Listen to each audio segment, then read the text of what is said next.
So this the lecture is the lecture that we're going to that the professor going to discuss to us. So we're still waiting for her, to our professor, to start the class.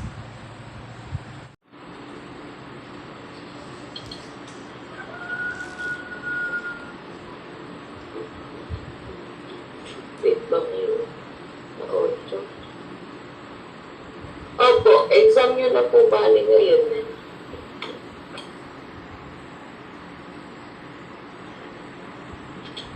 Gusto ba mabantay po sa batan? O basta po na din? Bali may time naman yun. As far as I know. Basta hindi naman ngayong araw.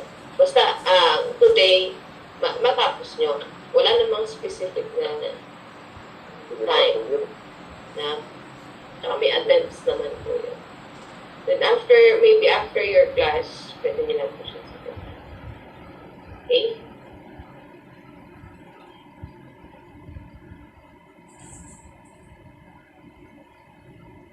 Okay. So, start na tayo. So, do you have any question regarding with our previous topic? May tanong po ba kayo tungkol sa nakaraan natin topic na diniscuss?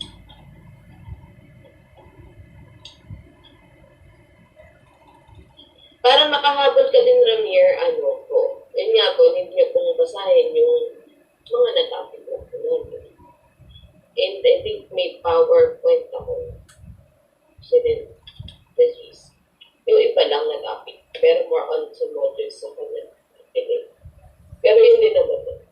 So, modules na naman. Okay? Good morning po. May tanong po ba kayo sa nakaraan natin ni lesson?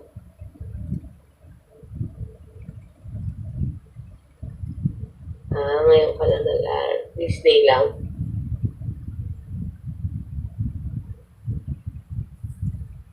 Ayan po. Para po makahabol kayo. Kung bago mo po sagutin yung exam, ngayon, kailangan mag-review ako po. Pwedeng bigay ka ng tulong sa mga klase mo.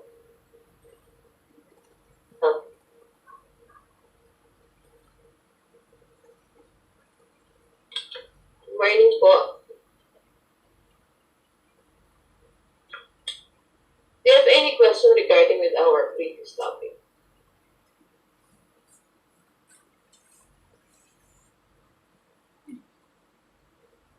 May tanong po ba kayo? Siya naging topic natin nung nakaraan. Wala naman po. Wala po. Okay, so proceed na tayo, no? So, we're going to have local and global communication in multicultural settings. So, yung communication dito sa ating bansa, okay? And of course, sa buong mundo. So, tingnan natin kung paano ba nagaganap, okay? Ano ba yung mga effects ng pagkakaroon ng different culture sa atin, sa communication natin. Okay po? So, our learning objectives for this morning. At the end of this module, you are expected to identify the local and global communication in multicultural settings and enumerate the varieties and registers of spoken, written in language. Wait lang po, may mga nag-join. Okay. So, local and global communication in multicultural settings.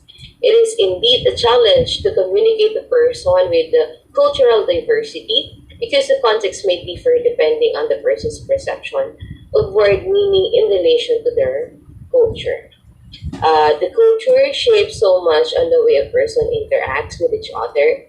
And when you think about language barriers and vocabulary used by different generations, it is easy to see where communication can happen.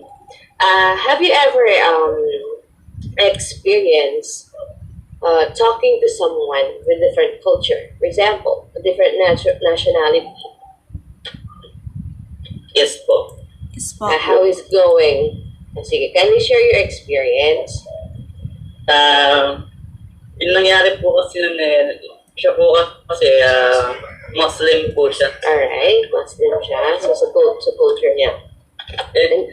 Yung pinag-uusapan pinapunta po sa religion po Katash kayo na. Nag-ano po kami tawag doon nagpalitan po kami ng mga information po sa religion namin. Yun lang po. Okay. So, ano yung na-feel mo? I mean, may barrier ba? May parang nagdadalawang isip ka ba kung sasabihin mo to or hindi? Baka ma-offend ko siya, ganun. Kasi po, kasi po, baka po ma-offend ko nga po siya kasi bawal po sa religion nila to. Diba? Doon pa lang meron na tayong na-experience. Ano pa? Sino pa yung isa? Sino pa yung isang Okay. Can you share your experience talking on different nationality or culture? Yung kaklani ko po nila, foreigner, taga Malaysia. At, pinag-uusapan lang po namin kung paano po yung dito. Kung paano po yung kaibahan ng bansa natin sa bansa po nila. Pinag-uusapan namin. Do you experience any hindrance or barrier na parang ang hirap intindihin the way he or she speaks? Sometimes po, ma'am, kasi po, hindi po sa fluent sa English More or less po sa Palisian language. Alright.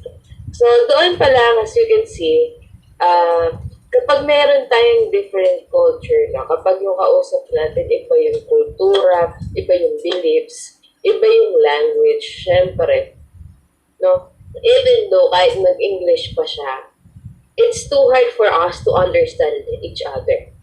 Try nyo makipag-communicate or makipag-usap sa foreigner na, for example, is English, no? Or American.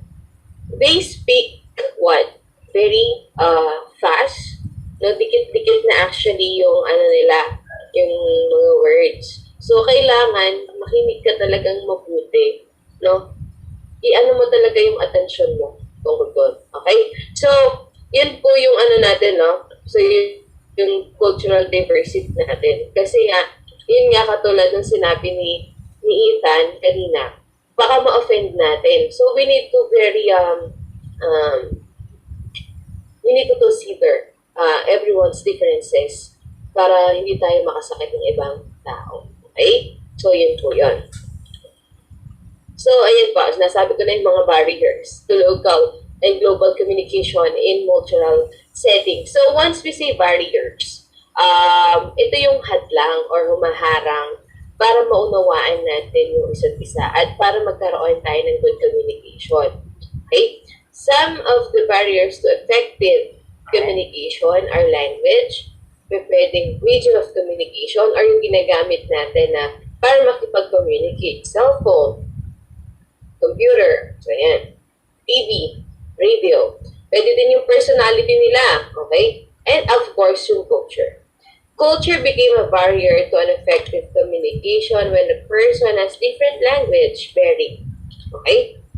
And they have different interpretation to such words, example of which is the okay sign done by everyone.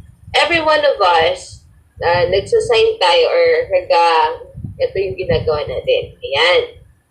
Okay? So, sa simpleng gesture lang nito, okay, pag iba-ibang tao, yung kasalamuha mo, iba-ibang nationality, yung kausap mo, this sign has different meanings from them. Okay?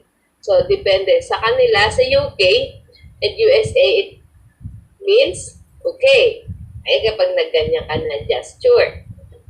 Sa Japan, money, pera. Sa Russia, zero.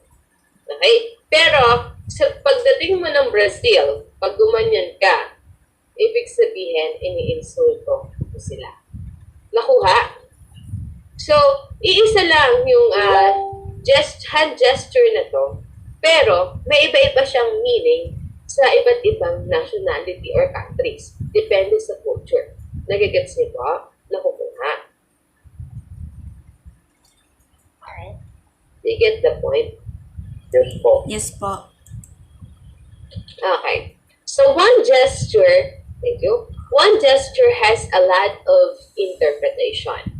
In US, the okay sign means okay, while in Brazil, it means an insult when you do the okay sign. So, alam niyo na, huwag kayong mag-okay sign sa Brazil kasi ini-insult nyo sila. Yun yung kanilang meaning doon. Okay? The picture above clearly states the different meaning of a hand gesture.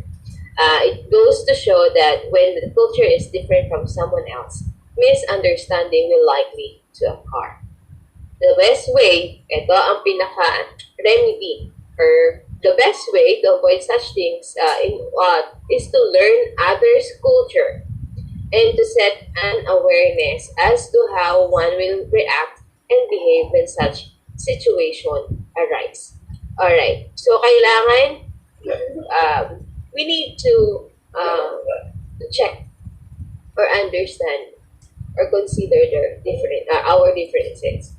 Ngayon, kailangan natin pag-aralan muna natin, no? Baka mamaya, yun pala nakaka-insulto na pala sa kanila.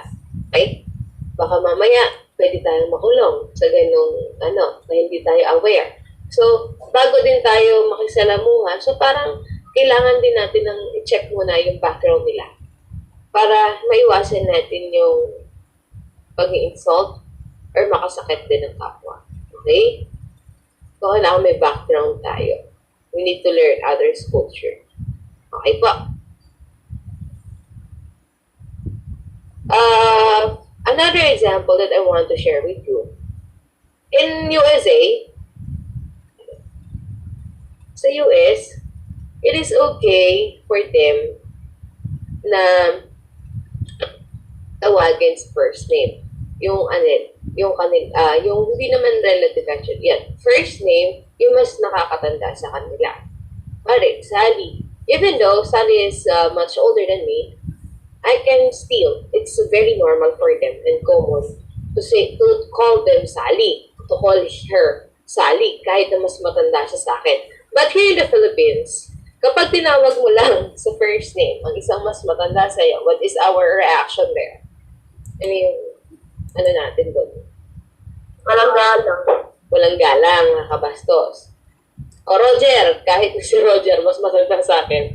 Nawag ko Roger, parang ang gara, di ba? Parang ang rude pakinggan. So, yun. Doon pa lang, di ba? So, pero sa USA, okay lang sa kanila. Yan, natawagin sila na first name lang. Nakapanood nga ako ng movie nun eh. Bata lang talaga siya. Parang around 4-year-old lang yung bata. Tapos tawag nilang Mary. Even though Mary is older than him. So, well, that's their culture. So, we need to respect it. Pero kasi sa atin, kaya nga nagkakaroon ng misconceptions, misunderstanding, kasi iba-iba tayo ng reaction at meaning nga ng mga words or language natin na ginagawa. It is also relevant to know and understand the importance of verbal and non-verbal communication and how it takes place to multicultural setting. So, hindi lang naman verbal na words, mga anak, yung important na kailangan natin pag-aralan. Maski yung mga non-verbal. Non-verbal means these are the gestures. Ayan. Napag-aralan nyo na to sa oral communication, if you're familiar with that. The subject ng oral communication. Proxemics, haptics, phronemics, etc. So, it is advised to know and learn the culture beforehand to avoid misconception. So, kung alam nyo na for example, may business meeting, example ha, so kailangan pag-aralan mo na agad yung culture. Kasi you have already the idea na makikipag-usap ka sa gantong nationality. So, bago pa lang mangyari yon, para maiwasan natin yung misunderstanding at misconceptions, pag-aralan na po natin yung kanilang culture. Upon learning the culture, expect differences. Huwag ka mag-expect na pare-parehas kayo ng pananaw. Okay? Kasi po, since different culture, iba-iba tayo ng point of view. Katulad nung sa kanya, si Muslim, of course, Muslim sa Islam, syempre, iba talaga yung way at paniniwala nila compared to the Christianity. No? So, napakaiba. So, kailangan, alam na natin na may ibang culture, of course, iba din yung ating, alam natin, iba din yung kanilang pananaw o kaya paniniwala. Okay? So, a person with different culture from you has different language or may speak at different volumes, less or direct in showing emotion, or may not engage in small talks. Be wary of how you deliver your words or show your gestures because it may lead to a lot of misconception. It is important to use, ito din po yung another way para maiwasan natin yung pagkakaroon ng misconceptions and misunderstanding while having our communication with other culture is what? To use formal words in order to not offend others despite of cultural differences. So, formal words na lang ang gamitin natin para hindi tayo maka-offend. This is the best way to deal with in multicultural setting locally and globally. Naintindihan? Apo. Okay. Let's proceed now with varieties and registers of spoken and written language. Registers are style of language spoken. Ito yung style natin. Okay, yung pagsasalita. And ganun din sa pagsulat. And writing that is appropriate for a certain situation. It could be formal, or neutral. So, ito yung style natin ng paggamit ng language. Pwedeng pasalita, pwedeng pasulat. In writing discipline, the language registers determines the vocabulary, structure, and some grammar in writing. There are different language registers for different types of writing that everyone uses, just as the language everyone spoken. So, iba-iba tayo ng language. Of course, iba-iba din tayo ng types of writing. Okay? Then, communication depends on how you communicate with different people. Kayo ba? Ayan. Katulad ng example dito. Mamaya na ako magtanong. Okay. To your brother, kapag sa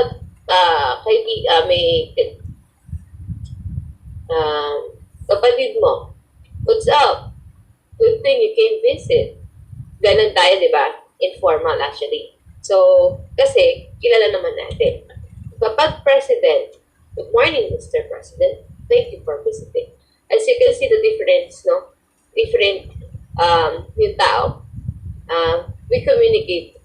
Depends on, our communication will depends on the people that we are facing or talking to. Kayo ba ganyan din? Kapag tropa lang natin, kapag kaibigan lang natin, napaka-informal natin. Tama ba? Opo. Parang kasi kilala naman natin sila. Pero kapag, for example, boss natin, di ba, napaka-formal natin makipag-usap sa kanya. Nakakita niyo yung difference. Nakadepende tayo sa yung communication natin sa taong kausap natin. So, nakita niyo naman po yung difference. No, the first register that we have is the formal language register. In academic writing, formal writing is required, but said to be the most difficult. Okay, ito yung pinakamahirap. Because, kasi nga, ito yung formal language yung ginagamit natin and formal structures of grammar. Common examples nito are essays, letters, reports, among others. So, katulad din yung ginagawa din natin na pag nagsusulat tayo ng mga letters na isasend natin sa mga business partners natin, kaya report na pinapagawa. So, kailangan formal yung language na ating gagamitin. Ganon din sa essay, di ba? So, napaka-formal nun. Yung structure nun, hindi tayo gumagamit ng mga balbal na salita. Okay? Because we are using formal language. Okay? Then, syempre, yung structure din nun, we really consider the structure of the grammar or structures of grammar. Yung tama ba, yung spelling, tama ba, walang, actually, na-avoid natin ito yung contradiction, contractions, ayan. Yung pinapaikli natin yung salita, ina-avoid natin doon kapag formal language. Nakukuha? Nagigets niyo po ba yung formal language? Yes po. Okay. Informal language register, this is written in a manner of talking to a closest someone, such as friends and family. We use informal language in this type of writing because it shows how we know them very well. So, sa informal language, dito yung part na ang mga kausap natin, mga kakilala na natin, at parang kilalang-kilala natin, close friends na natin, family, ayan. Kaya, kahit parang this part, parang malaya kang i-express yung writing mo. Okay? Hindi mo na iniisip kung tama ba, mali yung grammar mo. Hindi mo na iniisip yung mga words na gagamitin mo. Okay? Kasi nga hindi naman siya formal. So, ito yung mga informal writings. We have personal emails, phone text, kapag nakikipag-chat kayo, nakikipag-text kayo. Diba, pinapaikli nyo pa nga yung mga salita eh. Short notes, friendly letters of, Tol, kamusta ka na dyan? Ganyan. So, hindi siya formal, di ba? Most blogs and diaries and journals. Kapag naman neutral, pag sinabi natin neutral, ito yung mga writings na hindi na kailangan pang informal or informal. So, wala siyang ganon. Okay? It does not necessarily formal or informal. And it is incorporated with non-emotional topics. It is not positive or negative, but also delivers facts. Ayan. So, neutral language. Examples, reviews, articles, some letters, some essays, technical writing. So, that is neutral language registered.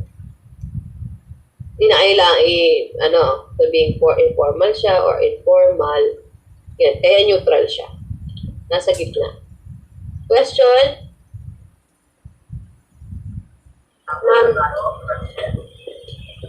Alright, so in one prominent model, Martin Drews, 1961, describes the 5 styles in spoken English. So, meron po siyang ginawa paano ba yung style natin kapag tayo ay nakikipag-usap sa English.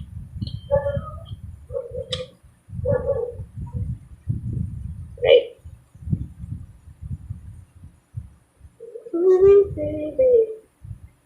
Wait lang po.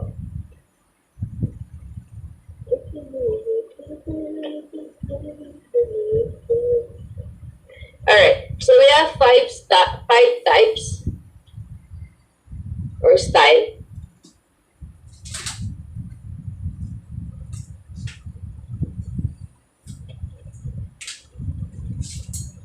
Okay.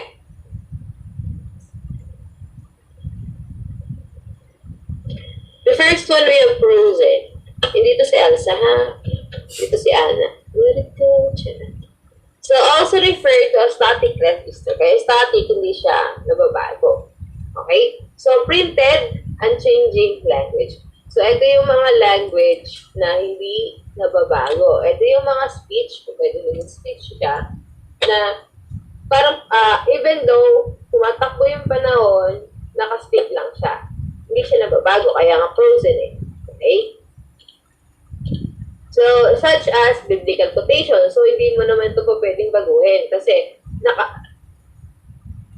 naka-stick na siya. Okay? So, permanent, kumbaga. Often, contains archaisms or sa history or old or mga noong pang panahon. Examples are Pledge of Allegiance of the United States of America and other static vocabulations. So, the wording is exactly the same time it is spoken. So, same lang, hindi siya nababago. So, kaya siya sinatawag na frozen style. Okay? Or, it is also known as fixed speech. It is the highest form of communicative style which is often used in respectful situations. So, ginagamit ito sa mga formal na situations or respectful situations. Just like Shakespeare plays, okay? Or formal ceremonies like Shakespeare's play or Shakespearean plays, pwedeng weddings, yung mga sinasabi pag weddings, pwedeng kapag funerals, and more. It uses the complex grammatical sentence structure and vocabulary that are only known by experts in that field. Again, ito yung mga speeches, mga mga spoken language na parang minimemorize. Okay? So, yun, hindi siya nababago. Hindi siya na-rewrite. Mag-fix. So, pag binasa mo, dapat yun. Kahit na matagal na siyang panahon. Ganon. Okay? Unchanging. So, hindi siya nababago na language. Printed na. Okay? Nagigits niyo po. Then we have formal. It is one way participation, no interruption. Technical vocabulary or exact definitions are important. Includes presentations or introductions between strangers. So, kapag sinabi natin na, di ba, formal, pag nagpapakilala ka, di ba, one-way participation, pag nagpapakilala ka sa bagong tao, okay, napaka-formal mo, tama ba? Sa pag-formal style, ay, ako nga pala siya. Hi, my name is. Formal style. So, gumagamit din tayo ng mga exact definitions. Okay? Kung ano yung meaning nun, yun. Okay? Then, formal style, this type uses formal words. Siyempre, from the word itself formal, kailangan formal words din yung ating gagamitin. And expressions. And is mostly seen in writing rather than speaking. So, commonly, katulad ng mga examples natin kanina sa formal, ginagamit siya, commonly, ginagamit siya sa technical writing, actually sa pagsusulat. Okay? Kesa sa pakikipag-communicate or speaking. This allows the use of ellipses, contractions, and qualifying modal adverbals. So, kapag tayo ay susulat or makikipag-usap ng iniiwasan natin yung ellipses. Okay? Then, yung contractions, yun nga yung pinapaikli yung mga salita. Kapag, for example, don't. Ayan, pinaikli mo. Pero, ang ano dapat doon gamitin mo ay do not. Yung pinabuo doon. Nagigets? Yes po. Opo.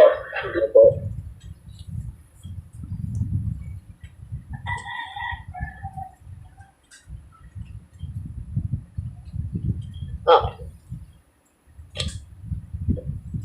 Then, we have consultative, parang consult.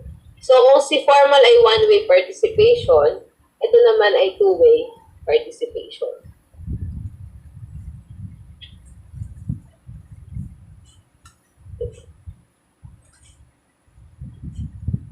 Alright. So, background information is provided. Okay? So, meron ka ng background or parang kilala mo na tong tao. Okay? Or meron kang actually, this one is hindi pala siya kilala. Meron ka lang information na doon, sa taong yun. Pero hindi mo siya totally kilala. So, prior knowledge is not assumed. Back channel behavior such as I see, etc. is common. Interruptions are allowed here. examples ng pag-usap ng consultative, kapag nag-uusap si teacher, tsaka si student, pwedeng si doctor, tsaka si patient. So, pwede din na expert and apprentice. So, additional information sa consultative style. So, the third level of it is the third level of language. It is basically unplanned. So, ito ay unplanned speech since the speaker uses the participation and feedback of the listener. So, parang nagko-consult ka. Okay? May consultation kayo. Meron kayong pwede din conference. Ayan. Na nag-uusap kayo ng teacher, si student. Ay, unplanned speech. So, hindi ito planadong mga speeches. Kumbaga, biglaan lang na wherein meron silang pakikipag-usap or communication sa isa't isa. Wherein, participant, si sender makikipag-usap kay receiver kasi receiver magbibigay ng feedback. Nagigets? Parang magre-reply. So, parang nakikipag-usap, two-way communication process ko. Diba? Then, ayun. The speaker will supply background information while again, the listener participates continuously. Ayun. Tulad ng doctor, patient, ano ba nararamdaman mo? Saan ba yung masakit? Doon ba? Baka ganito nangyari sa'yo. So, yun po yung consultative style. Two-way participation. Kasi nagkakaroon ng feedback. Sumasagot si participant. Ganun din si receiver ng message. Then casual, include friends and acquaintances, no background information provided. Ellipses and slang common, interruptions common. This is common among friends in social setting. So casual lang, makikipag-usap tungkol sa mga kaibigan natin.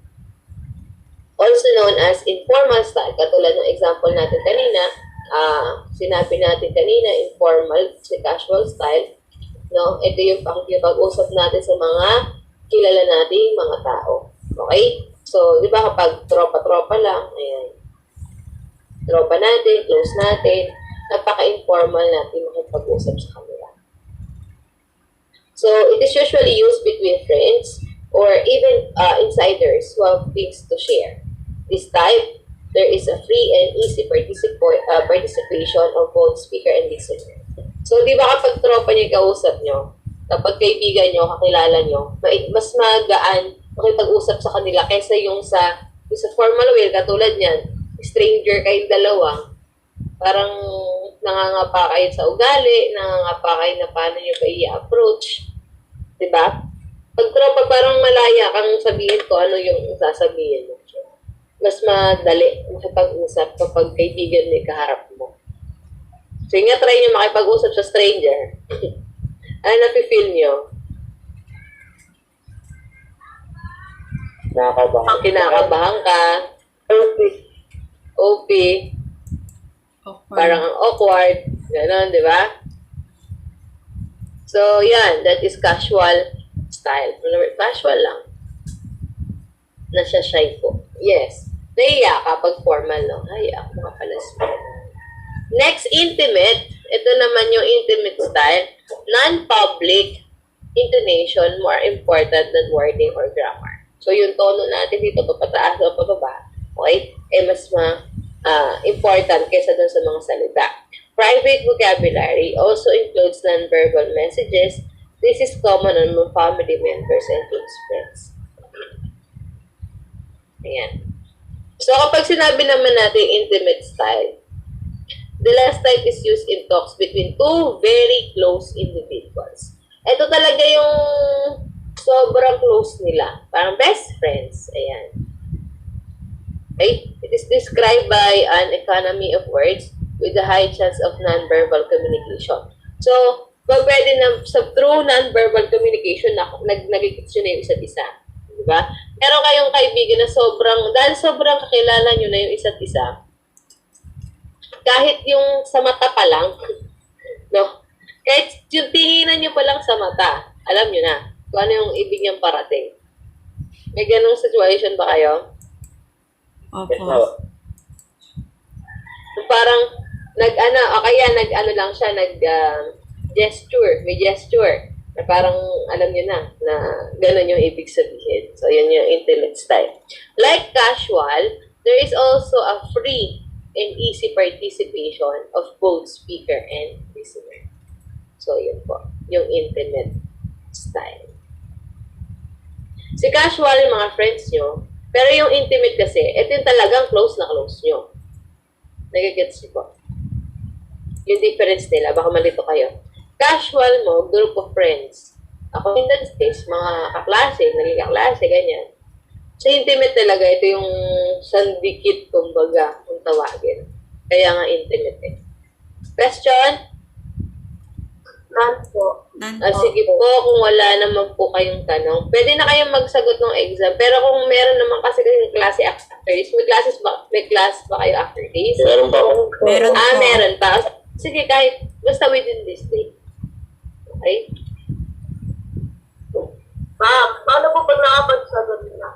Ay, sana all. Okay lang. Ma'am, isa pong question doon. Tawa naman po yung sagot namin, pero mali po yung pagkakataon.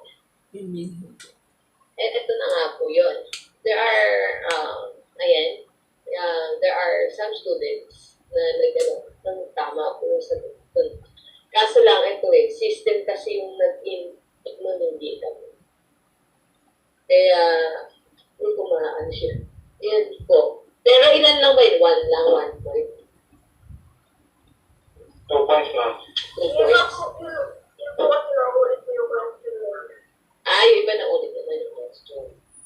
System kasi yung may gawa na nakikita mo. Yun ang mahirap. Ang pwede perfect na lang. Alin? Yung 2 points na nawala. Kaso lang din, system din ang nag-grade. Okay. Ayusin na lang po namin. Ayun nga, so, ako din, hirapan din ako. Kung paano ano nga sa inyo yun, parang sayang naman, di ba? Pero, ibabawi natin sa ibang way. Na? Yun na lang. Sa ibang way natin ibabawi yung points na yun na nawala. Okay? Okay po. Ay pa ma. Okay, so, yun lamang po. Po ba? Actually, may automatic na na-attendance. Pero yung, ayun. Okay. So, yun lamang po at maraming salamat. So, ingat po kayo palagi. Good luck sa exam ninyo sa lahat ng subjects. Thank you po. Thank you po. Ingat din tayo. Thank you. Thank you po. Thank you po. Thank you, ma'am. Happy birthday po. Happy birthday po. Yan. Sana Birthday.